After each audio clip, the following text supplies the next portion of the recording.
नमस्कार, सुमेश भितोड़े क्लासेस में एक बार पुनः आप लोग का स्वागत है। मैं सुमेश कुमार भितोड़े, सहायक प्राध्यापक शासकीय क्रांति कुमार भारती महाविद्यालय शक्ति।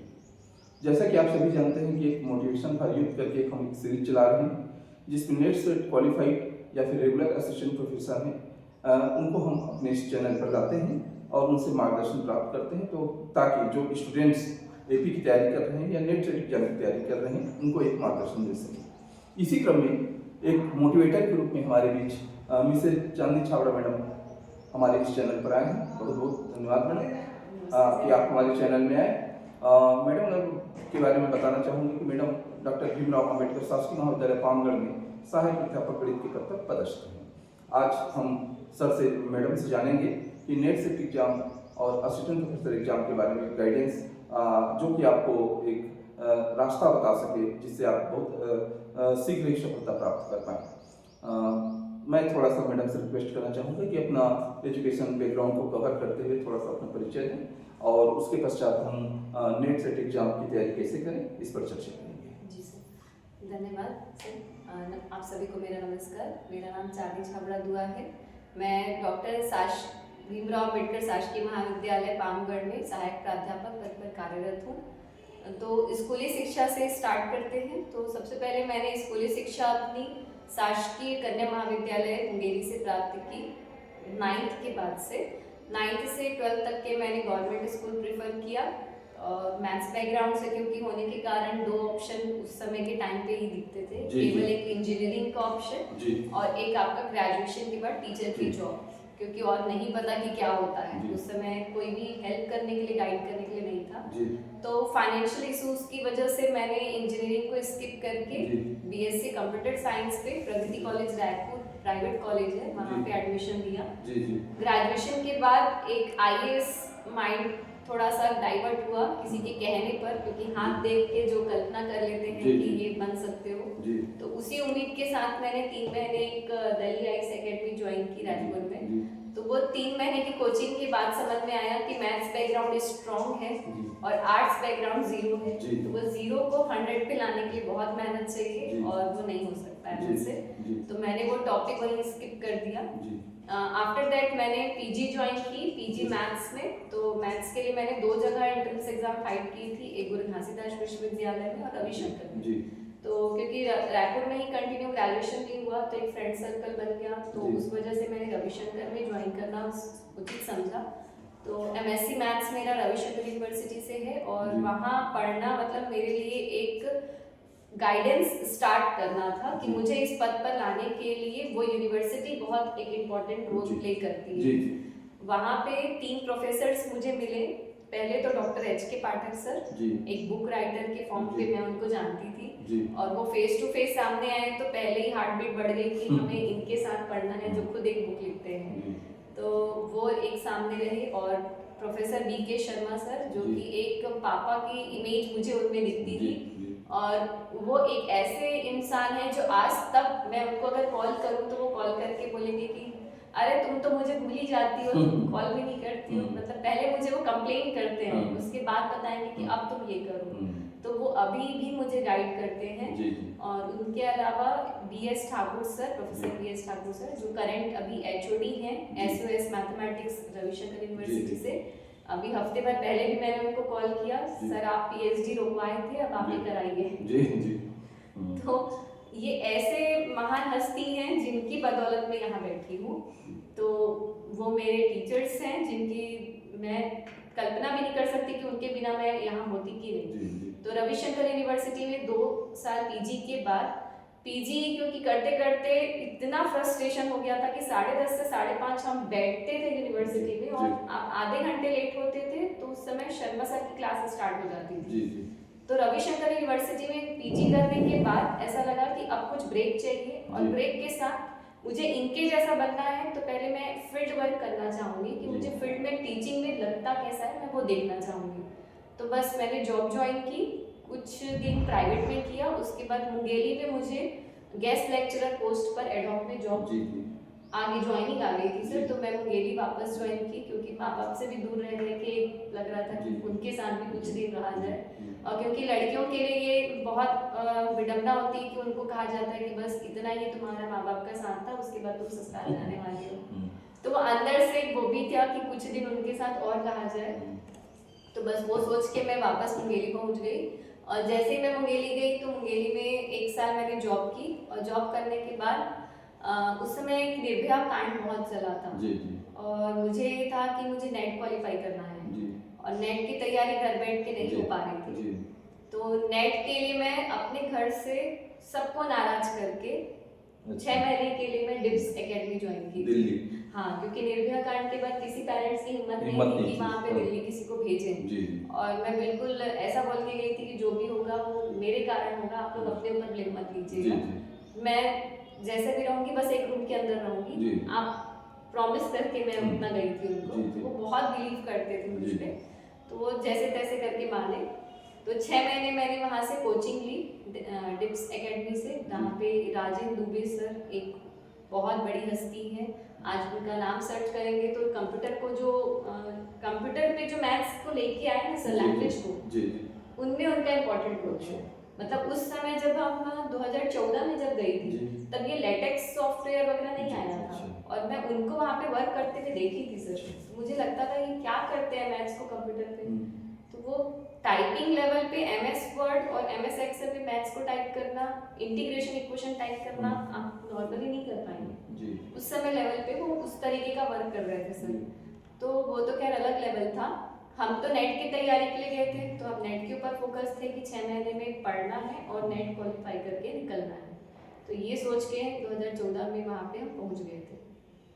6 महीने की कोचिंग के बाद पता चला कि ये बहुत ही वास्ट है, 6 महीने में तो नहीं हो रहा है।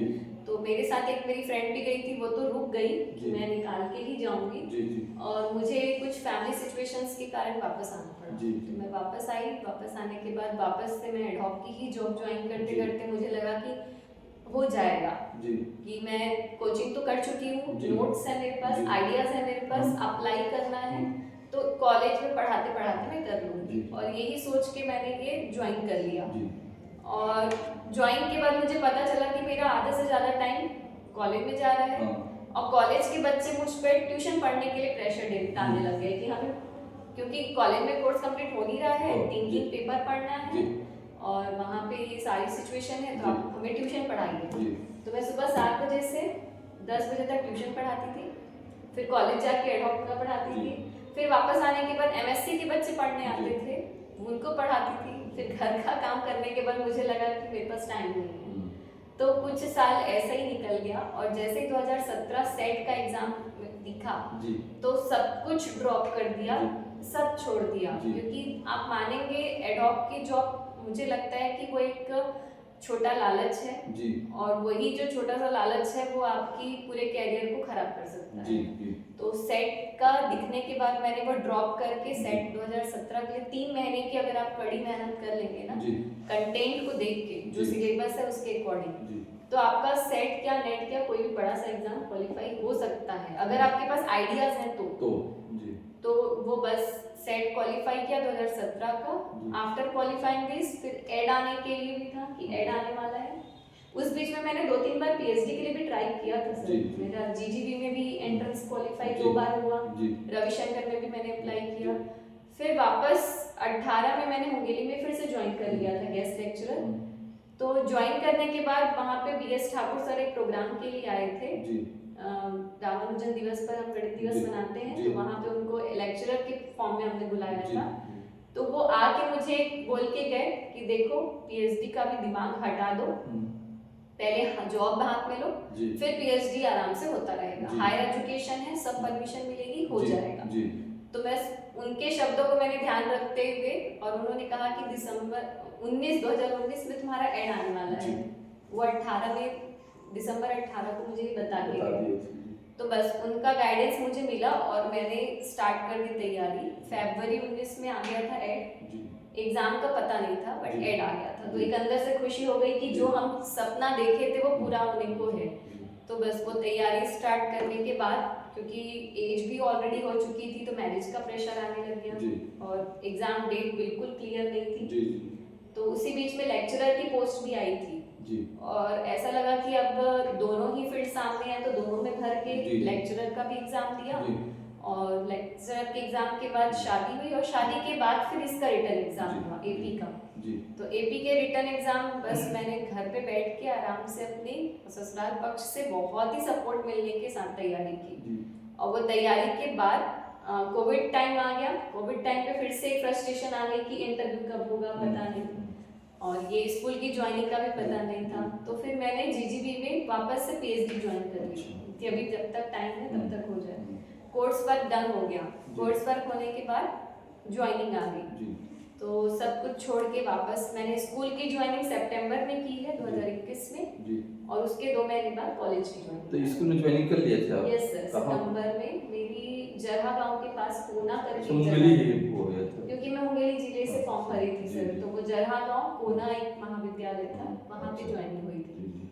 फिर वो छोड़ के इधर, और उसी समय में मेरा फर्स्ट बेटा भी होने वाला था सर। तो वो अक्टूबर में बेटा हुआ है, सितंबर में स्कूल की ज्वाइनिंग और साथ ही साथ फिर कॉलेज की जनवरी में ज्वाइनिंग। मैं आपको बताना चाहूँगा कि चांदी छाबड़ा मैडम और मैं हम लोग एक ही बैच 2022 के, और तब से एक मन में इच्छा थी कि कम से कम हम मैडम का भी अनुभव शेयर करें अपने यूट्यूब चैनल के माध्यम से।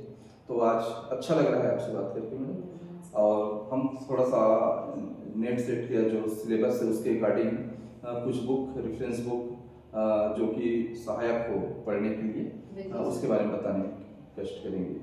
आप नेट के लिए तैयार करिए। जैसे बोलते हैं ना कि अगर बड़ा सपना देखोगे तो छोटा तो पूरा होगा ही जी। तो उसके हिसाब से अगर सबसे पहले सेट को माइंड में मत जी। लाइए, नेट का सिलेबस टच करिए।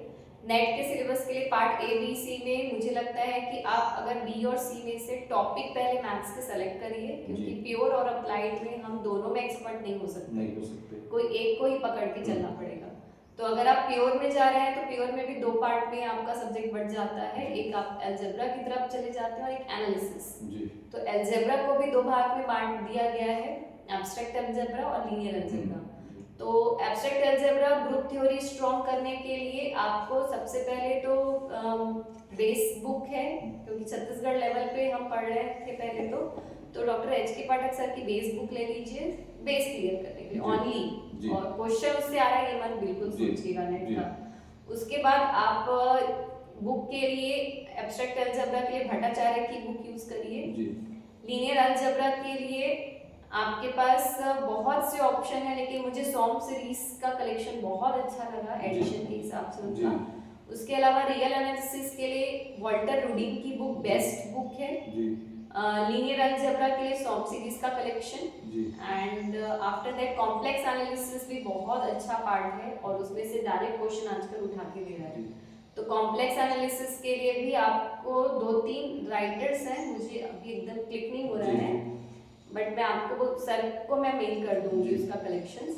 तो आप कॉम्प्लेक्स पार्ट को भी बिल्कुल इजीली कर सकते हैं। And then after that ordinary differential equation and partial differential equation, इसके लिए आप एमडी राय सिंघानिया की बुक यूज करिएगा। एंड पार्ट 1 मैंने बेसिकली मैं अपने पर्सनल बेसिस पे बोल रही हूँ कि उस समय पार्ट 1 का बहुत नॉलेज नहीं रखते थे हम, क्योंकि पार्ट 1 टीचिंग लर्निंग एप्टीट्यूड वो आप प्रैक्टिस से करेंगे कवर, एंड देन जो छोटे छोटे सीरीज कंप्लीशन वाले क्वेश्चंस आते हैं तो मैथ्स वालों को लगता है कि वो ऑलरेडी उनका बेस है तो वो कर लेंगे। तो वो पार्ट 1 पे मैंने बहुत फोकस अभी तक नहीं किया है। एंड ये तो हो गई नेट सेट के सिलेबस के अकॉर्डिंग बात। तो नेट की तैयारी कर लेंगे तो सेट बिल्कुल आपका हो ही जाएगा तैयार, और जबकि सेट के क्वेश्चंस नेट के लेवल से बहुत ही नीचे हैं तो वो आप कर लेंगे। और जितना हो सकेगा ओल्ड क्वेश्चन पेपर आप प्रैक्टिस करने की तैयारी करें। और फर्स्ट पेपर के लिए कुछ सजेशन या नेट का या सेट का जो है? फर्स्ट पेपर के लिए सर ये है कि बीएड के प्रिपरेशन के साथ साथ टीचिंग लर्निंग एप्टीट्यूड में क्वालिटी मुझे मिल गई थी, तो वो मुझे बहुत काम किया वहाँ पे। और जहाँ पे आप तक के लोगों की बात है तो आज के टाइम पे आप पार्ट 1 भी अगर स्किप करके जाओगे तो आप बहुत ही पीछे रह जाएंगे। तो पार्ट 1 के लिए यूट्यूब के माध्यम से इतना कलेक्शन है कि आप उसमें से कलेक्ट करके आप पढ़ लीजिए पार्ट 1 को, क्योंकि पार्ट 1 के लिए केवल एक बुक ही पढ़ना मुझे नहीं लगता कि उससे आपका टॉपिक कवर हो पाएगा। और इसके पश्चात जैसे हम लोग एपी एग्जाम की बात करें, उसका सिलेबस के बारे में थोड़ा सा, और उसके लिए भी बुक्स वगैरह कुछ आपने जो यूज किया है उसको बताइए। पार्ट वन के लिए छत्तीसगढ़, तो छत्तीसगढ़ लेवल पे तो बिल्कुल आप कोचिंग के बिना मैथ्स वाले तो आगे ही नहीं बढ़ पाओगे। जी तो मुझे लगता है कि अगर आपका बेस क्लियर है तो ठीक है, अदरवाइज छत्तीसगढ़ का आप वही तरीका है कि आप टॉपिक का सिलेक्शन बिल्कुल करना, स्मार्ट वर्क करके आप उसमें से सिलेक्टेड टॉपिक निकालिए जिसे जी। आप कर सकते हैं। जी पूरी बुक या पूरे टॉपिक्स के पीछे भागने की कोशिश मत करिए। जी। और छत्तीसगढ़ के लिए जैसे सर ने से अभी बात हो रही थी, तो एकेडमिक हाँ, छत्तीसगढ़ ग्रंथ एकेडमिक बुक जी। इज वो ऐसा बुक है कि अगर कोई Reference क्वेश्चन में book है वो। ऑब्जेक्शन आता जी, है तो हाँ। आप उससे रेफरेंस बुक Reference जाके book दिखा है वो। सकते हैं, जी। क्योंकि ऐसे तो बहुत सारे राइटर हैं जी। लेकिन उनकी रेफरेंस आप नहीं दे सकते, नहीं दे अगर सकते। गलत हुआ जी तो। उसके अलावा हरिराम पटेल सर की बुक पर्सनली मैंने यूज हाँ, की थी, और जी। अभी तो बहुत ही एडिशन है, तो जी। आप कोई भी बुक यूज कर सकते हैं और जी। सब ऑथेंटिक बुक ही यूज जी। करिए। उसके अलावा आप मैथ्स पे लेवल पे जाएंगे तो मैथ्स के लेवल पे जब मैंने सर से ये बात करने गई, जी। ठाकुर सर से मिलने गई कि सर मैं एपी के लिए बुक क्या यूज करूं, हम्म। तो बोले आपको किसी से पूछने की जरूरत नहीं है, जी। एपी का सिलेबस निकालो, जी। जो जो रेफरेंस बुक लिखी है हाँ। वो आपके पास होनी चाहिए। जी तो मैंने बहुत कोशिश की वो बुक्स मुझे मिले, but central university central library Ravishankar में है, जी। तो वहां पे ये बुक्स मुझे मिल जा रही थी पढ़ने के जी। लिए, घर तो लाने मिलेगी नहीं, हम्म। तो वहां बैठ के मैंने स्टडी की थी वो बुक्स। तो गौरव प्रसाद की बुक्स भी वहां पे मुझे मिल गई थी, जी। जो बहुत ही पुराने राइटर्स जी। हैं, आज के टाइम पे वो बुक्स पॉसिबल भी जी। नहीं है मिलना जी। सर। जी। तो हो सके तो आप लाइब्रेरी वगैरह में अपना सब्सक्रिप्शन ले सकते हैं, जी। सेंट्रल यूनिवर्सिटी विजिट करिए, जब जी। एपी का पोस्ट जी। आ गया है तो आप वो रेफरेंस बुक नहीं है तो पीडीएफ बना के ले आओ, जी। उतना तो परमिशन तो सब दे देते हैं। परमिशन दे देते हैं। बिल्कुल, तो जी। आप वो लीजिए और परमिशन लेके अपनी बुक्स रेफरेंस बुक को यूज करिए। जी जी। तो जितनी रेफरेंस बुक से आप पढ़ेंगे आपके पास ऑब्जेक्शन करने के लिए वो लाइंस भी होगी कि मुझे इस बुक की इस लाइन से दिक्कत है। दोनों पेपर को आप लोग जो छत्तीसगढ़ की है छत्तीसगढ़ के लिए भी और मैथ्स के लिए भी। दोनों को आप थोड़ा सा पर्याप्त समय दीजिए, दोनों को इक्वल मान के चलिए, क्योंकि काफी मायने रखता है आपका फर्स्ट पेपर 100 नंबर। और छत्तीसगढ़ छोड़ के अगर आप सोचेंगे कि मैं पास हो जाऊंगा तो आप नहीं कर पाएंगे, क्योंकि मैथ्स में जो पोर्शन डिवाइड कर दिया है ना सर, स्टैटिस्टिक भी इंक्लूड कर दिया है, तो उसके वजह से हम आधा पोर्शन तो ऐसे ही छोड़ रहे हैं ना, तो उसको कवर करने के लिए छत्तीसगढ़ में आना ही पड़ेगा। जी जी। इसके बाद हम इंटरव्यू की बात करते हैं, थोड़ा सा इंटरव्यू के बारे में और आपका जो अनुभव है इंटरव्यू के बारे में उसके बारे में बताएंगे। इंटरव्यू के लिए सबसे पहले आप जब एंटर हो रहे हैं तो अपने गुरुजन जो आदर्श हैं आपके, अपने पेरेंट्स, उनको याद करके ही अंदर घुसिए। और जैसे ही आप उनको अंदर जाएंगे तो सामने जो आपके हैं वो आपको पढ़ाए हुए टीचर हैं जी। तो उनके सामने आप हेजिटेट होंगे। जैसे आप पीपीटी प्रेजेंटेशन कहीं देने जाते हो क्लास में, तो वहां पे आप क्लास में देते टाइम हड़बड़ाते हो, तो हड़बड़ाना नहीं है। क्योंकि मैंने अपने स्टूडेंट को भी देखा है कि हम कभी सेमिनार ले रहे हैं उनसे, तो वो लेते लेते एकदम वर्ड नहीं बोल पाते हैं। तो जितना हो सके ना अपने कॉलेज में या कहीं पे भी प्लेटफॉर्म अगर मिलता है तो बोलने की आदत डालिए। माइक से डरेंगे, स्टेज फियर रखेंगे तो इंटरव्यू में भी परफॉर्म नहीं कर पाएंगे। तो जाइए और सबसे पहले तो बहुत ही आप उनको वार्म उनको विश करिए। वो विश करते करते ही आप उनसे फ्रेंडली बिहेव करेंगे, एक पॉजिटिव एटमॉस्फेयर बनाएंगे। और जहां नहीं आता क्वेश्चंस में आप एक वर्ड एकदम सिंपल बोल सकते हो, सॉरी सर। आपको बहस नहीं करना है वहां पे कि ये क्वेश्चंस ऐसा हो सकता है वैसा, वो आपका इंटरव्यू का माहौल खराब करता है। तो जितना हो सके क्वेश्चंस आपसे बन रहे हैं तो बिल्कुल आराम से धीरे धीरे सहज तरीके से बताइए और टाइम लीजिए। जब उन्होंने क्वेश्चन पूछा तो 2 सेकंड रुक के सोचिए कि आपको बोलना क्या है। एकदम से हड़बड़ा के कुछ भी बोलने से अच्छा है हम 2 मिनट ब्रेक लें और ब्रेक लेके अपने आंसर को बहुत आसानी से बोल सकें। उसके बाद इंटरव्यू हो गया आपका, तो मेरे ख्याल से जितना आपका स्टडी का जर्नी है ना, जो यात्रा किए हैं उससे तो आपको पूरा अनुभव हो गया रहा होगा, उस समय फिक्स हो गया कि मेरा सिलेक्शन पक्का है, खासकर इंटरव्यू के बाद और जो पेपर आप दिए थे उसके अनुसार एक मन में रहता है कि सेलेक्ट हो जाऊंगा मैं करके। सर लेकिन एक डर भी बना रहता है, मतलब वो बिल्कुल खुशी तो रहती है कि नाम आ सकता है, लेकिन जब तक कि वो नाम नहीं दिखेगा वहां पे तब तक कि वो डर हमेशा रहेगा। और रिजल्ट आने के बाद हम लोग देखें कि सीट भी कंप्लीट नहीं हो पाया, लगभग 32 की सीट लगभग 1 लाख चला गया है ना, 61 या 62 के लोग ही सिलेक्ट हुए हम लोग 99 में। जी जी। तो अच्छा, आपका जो रिजल्ट आया उसके बाद की प्रक्रिया, थोड़ा सा प्रतिक्रिया बताएं। बस रिजल्ट आना ही, क्योंकि इंटरव्यू उसी दिन हुआ, शाम को रिजल्ट आना था, तो हम रायपुर में ही थे तब। मैं अपने हस्बैंड और अपने बेटे के साथ थी। जी तो हम कहीं ऐसे ही स्कूटर से जा रहे थे, कॉल आया तो हम हड़बड़ा के रुके, जी। और वो जिसने कॉल किया था मैंने उसकी पूरी बात सुनी भी नहीं, क्योंकि समझ में आ गया कि उसी के लिए कॉल है। हाँ तो बस रखा फोन, बात देखा, स्क्रॉल करके नाम देख के इतनी खुशी हुई कि इतने सालों की मेहनत, जी क्योंकि इस पोस्ट पे आने के लिए मैंने सब कुछ छोड़ दिया था, जी। बहुत सारी चीजें मैंने अपनी त्याग भी दी थी और जी। कई फैमिली मेंबर्स को नाराज भी कर दिया था। जी तो वो देखने के बाद बहुत खुशी हुई, और वो फल जब आपको मिलता है ना, जो आपका पूरा सपना जिंदगी भर का वो पूरा होता है, तो वो खुशी जाहिर नहीं की जा सकती है। वाह, बहुत अच्छी बात आप बोली ना। वास्तव में जो बेटियां यदि संघर्ष करके आगे आती हैं तो खुद का तो आत्मसम्मान बढ़ता ही है, साथ ही साथ जो फैमिली है बिल्कुल। उनका भी एक कद बढ़ता है, उनको भी गर्व होता है कि हमारी बेटी एक अच्छे मुकाम पर पहुंची है करके। उनको उस समय एहसास होता है हाँ। कि हमने उनको थोड़ा सा फ्रीडम दी पढ़ने के लिए, एक अवसर दिया, उन्होंने करके दिखाया। तो ऐसे ही हर पेरेंट से हम निवेदन करते हैं कि अपनी बेटियों को, चाहे बेटा हो चाहे बेटी हो, तो उनको फ्रीडम दीजिए और एजुकेशन में उनको एक अवसर दीजिए, ताकि वो देखिए टैलेंट सब में होता है, लेकिन थोड़ा सा अवसर उनको चाहिए। हाँ। आपका फैमिली सपोर्ट चाहिए, है ना, तो इससे आपका अच्छा रिजल्ट आपको प्राप्त हो सकता है। जाते जाते मैडम थोड़ा सा बच्चों के लिए एक संदेश जो देना चाहें, कुछ टिप्स जो अभी करंट परीक्षा की तैयारी कर रहे हैं। सबसे पहले आपके पास एक फेस होना चाहिए जो जिसके जैसा आप बनना चाहते हैं, तो वो फेस या आपको जो बनना है, चाहे तो आप उस वेशभूषा में अपनी फोटो खींच के चिपका लीजिए, तो वो एक आपके लिए कंडीशन हो जाती है कि मुझे ये बनना ही है, और उसे दिन रात देखिए, तो उसके लिए आप तो जी जान लगा देंगे। और खासकर अपने माता पिता से पूछिए कि आप मुझे किस पोजीशन पे देखना चाहते हैं, तो बस उनका जवाब आपको सटीक काम करने के लिए लक्ष्य प्राप्ति के लिए लगा देगा। तो अब अगर एडवर्टीजमेंट का टाइम आ गया है तो सब कुछ छोड़ दीजिए, जहाँ पे भी हैं आप, जैसे भी कंडीशन पे हैं। फाइनेंशियल इशू कुछ दिन रहेंगे, और ये जॉब आने के बाद सारी कंडीशंस अपने आप, आपकी फ्रस्ट्रेशन जो भी है वो सब दूर हो जाएगी।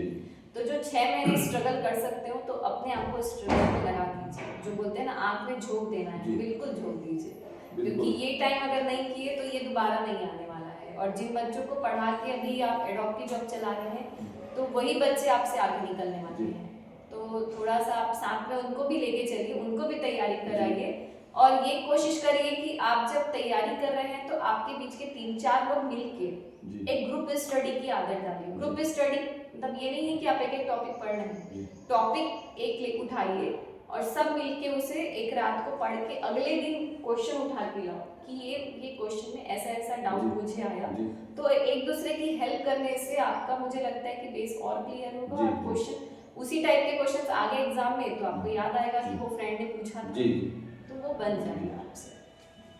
बहुत बहुत धन्यवाद मैडम, आप हमारे चैनल पे आए और आपसे बात करने का अच्छा लगा। और निश्चित रूप से इस वीडियो के माध्यम से जो मेंस बैकग्राउंड के हैं, स्टेट नेट की तैयारी कर रहे हैं, एपी बनने के सपना देख रहे हैं, उनको एक मार्गदर्शन जरूर मिलेगा। और निश्चित रूप से जो हमारा चैनल है बिल्कुल फ्री चैनल है, तो आप इसका लाभ लीजिए, और अच्छा लगे तो जरूर शेयर कर दीजिएगा इस वीडियो को, और कुछ डाउट्स हैं तो आप कमेंट करके जरूर बताएं। इसी प्रकार हम एक नए वीडियो लेक्चर में एक नई हिस्ट्री के साथ अगली बार एक नए मोटिवेटर के साथ आपसे फिर मिलेंगे।